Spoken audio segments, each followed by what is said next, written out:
এই বছর আমাদের যখন রেজাল্টগুলো আসছিল 2024 সালে যাদের বার্ষিক পরীক্ষার রেজাল্ট দিচ্ছে, আমরা দেখলাম অনলাইনে পড়াশোনা করেই এখন পর্যন্ত আজকে যখন ভিডিওটা হচ্ছে প্রায় 485 জন প্রথম হয়েছে সারা বাংলাদেশ থেকে।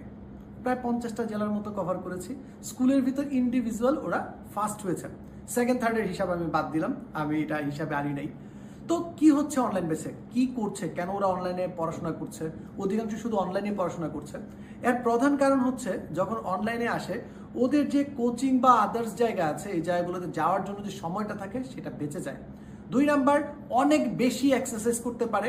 শুধু আমি যদি অফলাইনে পড়ি একটা সেগমেন্টের ভিতর করতে পারবো, সাপোজ আমি ময়মনসিংহ থাকি, ময়মনসিংহ স্টুডেন্টদের সাথে কম্পিট করতে পারবো। বাট অনলাইন ব্যাচে কিন্তু কম্পিটিশন হয় পুরো বাংলাদেশের সাথে। অনলাইন ব্যাচে কারা পড়ায়?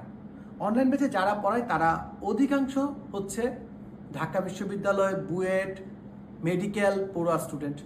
আমি আছি শাহজালাল বিজ্ঞান ও প্রযুক্তি বিশ্ববিদ্যালয় থেকে পড়েছি। বাট এই বছর আমাদের আরেকটা সংযোজন হচ্ছে, তোমরা তো আবার নতুন কারিকুলাম থেকে ওল্ড কারিকুলামের যে মডেলটা ছিল সেটাতে ফেরত যাচ্ছ, পুনর্মার্জিত যে বিষয়টা আছে সেইখানে কিন্তু এক্সপিরিয়েন্স অনেক বেশি ভ্যালু করে। তার জন্য আমাদের টিমে জয়েন করেছে বোর্ডে প্রশ্ন করা এবং খাতা দেখে এমন শিক্ষকেরা যাদের তত্ত্বাবধানে আমার স্টুডেন্টদের কোনো কনফিউশনই থাকবে না।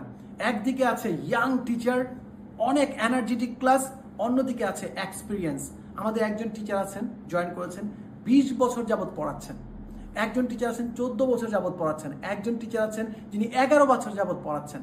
সো একদিকে এক্সপিরিয়েন্স আর একদিকে হচ্ছে ইয়াং এনার্জেটিক যে ভাই আপুর আছে তারা। সো দুইটা ডেডলি কম্বো হতে যাচ্ছে এবছরের অনলাইন ব্যাচ। যারা জয়েন করছো না মিস করবে শিওর।